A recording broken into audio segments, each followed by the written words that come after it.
Ibrahim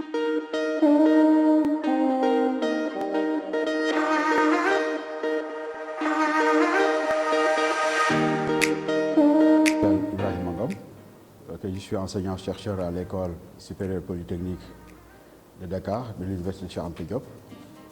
Je suis aussi ingénieur senior en ingénierie des systèmes et réseaux.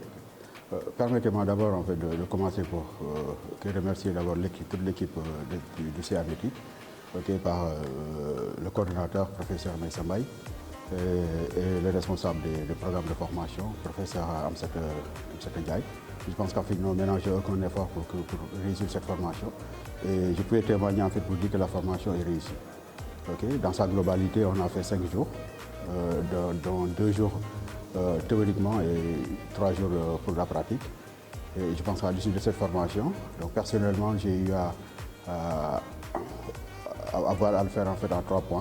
Donc le premier point en fait qui marque ma présence pour cette formation, ça veut dire c'est de pouvoir accompagner du point de vue sur le milieu académique tous les étudiants ou tous les Sénégalais ou même ailleurs en fait dans la sous-région de manière générale, comment pouvoir en fait accompagner dans l'apprentissage des drones, surtout sur le pilotage pour les drones. Le deuxième point consisterait à essayer de voir à quelle mesure on pourrait impacter dans le milieu socio-économique, de pouvoir en fait proposer des solutions de développement et de voir à partir de la technologie des drones, de voir à peu près réfléchir sur des problèmes de développement et essayer d'orienter et accompagner. Donc ça, en fait, ça a motivé aussi ma présence en fait pour cette formation. Et le troisième point essentiel consiste naturellement à voir par rapport à mes axes de recherche. Donc moi, je travaille sur tout ce qui est dispositif communicant ou bien tout ce qui est laboratoire mobile de manière générale.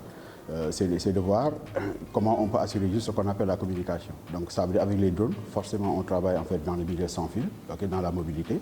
L'idée c'est de voir à peu près comment ça peut impacter du point de vue de la recherche, de voir à peu près comment on peut exploiter l'ensemble des données qui seront issues en fait de l'ensemble des captures, de l'ensemble des activités, de l'ensemble des services de drone, de pouvoir voir à peu près comment on érudit par exemple sortir des modèles économiques, etc., qui permettraient par exemple d'impacter et de pouvoir donner de la ressource aux chercheurs. Donc voici en fait en somme les 3 points qui motivent réellement en fait ma présence pour cette formation.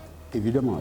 Donc ça c'est une première formation en fait qui permet de faire l'imprégnation en fait, qui permet de pouvoir voir un peu le contour des drones, mais du point de vue assez approfondi en fait, j'aurais bien aimé quand même continuer la formation pour aller jusqu'à faire l'expertise. D'après le peu que j'ai appris pendant ces 5 jours, c'est de voir qu'en fait les drones peuvent être utilisés presque dans tous les secteurs.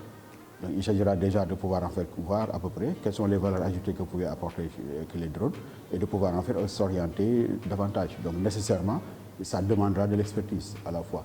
Et certainement en fait savoir aussi que l'utilisation des drones aussi fait appel aussi à des domaines connexes.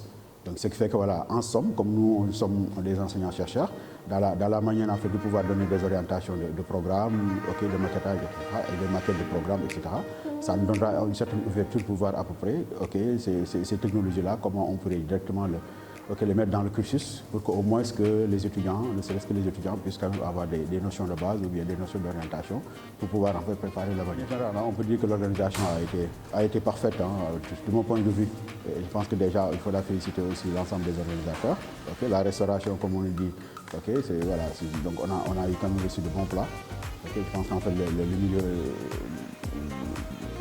l'environnement aussi, comme on dit, a été aussi propice, que ce soit au niveau de la salle de formation, que ce soit en fait du lieu de pratique, que ce soit au niveau de la restauration. Et je pense qu'en fait voilà, c'est ça, c'est cet environnement qu'on aurait aimé quand même avoir de plus en plus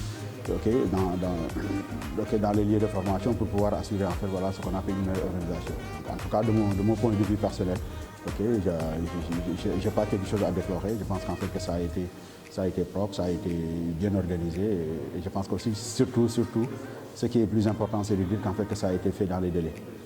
Et c'est ça qui est le plus important. Je pense qu'on a eu à réussir quand même tout le planning du début à la fin, on a respecté les horaires, etc.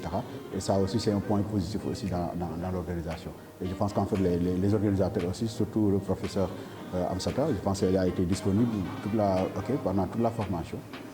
bien que, voilà, que son âge ne lui permet pas quand même d'être souvent sous le soleil, etc. Et je pense qu'en fait, il a su quand même assister de bout en bout et essayer de donner des orientations. Professeur Maïssa aussi, on peut lui dire que voilà, donc, je lui dis en fait de passage, donc merci pour tout, merci pour la vision, et je pense que c'est ça qu'on aurait besoin en fait pour nos autorités, pour avoir un certain leadership et dans le management et dans l'orientation et dans la vision. En tout cas, bravo à toute l'équipe. El Hadj Malick aussi, voilà, je pense en fait qu'il y a qui est un élément incontournable aussi dans le dispositif. Et je pense que voilà, ça lui a permis quand même de pouvoir prendre en fait l'ensemble des ressources multimédia qui permettra par exemple de pouvoir enrichir davantage cette formation. En tout cas, moi j'aurais aimé quand même continuer la formation pour à notre niveau 1, niveau 2, si possible bien, d'autant plus que pour disposer en fait de ces drones-là, ça va coûter cher, mais je pense qu'en fait il faudra toujours croire en soi et essayer de chercher des projets pour pouvoir en fait voilà, au moins acheter ces drones-là pour qu'on puisse faire quand même des formations de deuxième niveau ou troisième niveau pour aller vers l'expertise.